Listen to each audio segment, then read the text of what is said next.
ఎంతసేపు ఇంకా మయూరా కమ్యూనికేషన్స్ లో తీసుకున్నారు. మయూరా కమ్యూనికేషన్ లో తీసుకున్నారు కదా ఆ,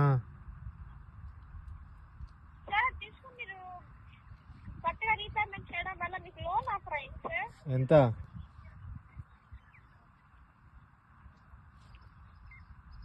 సార్ 45,000 సార్. ఇప్పుడు కొడతారు అకౌంట్కి 45,000. తీసుకుంటానంటే పంపిస్తాను సార్. ఇప్పుడు పంపిరు 45,000. ఒక గట్టేది ఉన్నది సార్ 45,000 నా నంబర్కి పంపిరు. నా నంబర్ పంపిస్తా, నాకు ఫోన్పే చేయరు. ప్రాబ్లమ్ చేయమంటారా సార్ అలా అయితే? 9364 ఈ నంబర్కి లేదు, నా నంబర్కి ఉంది. సార్ ఈఎంఐ అమౌంట్ కట్టాల్సి ఉంటుంది సార్. రేట్ ఆఫ్ ఇంట్రెస్ట్ అవన్నీ నేను కట్టుకుంటా, కానీ నా నంబర్కి ఫోన్పే చేయరు. 93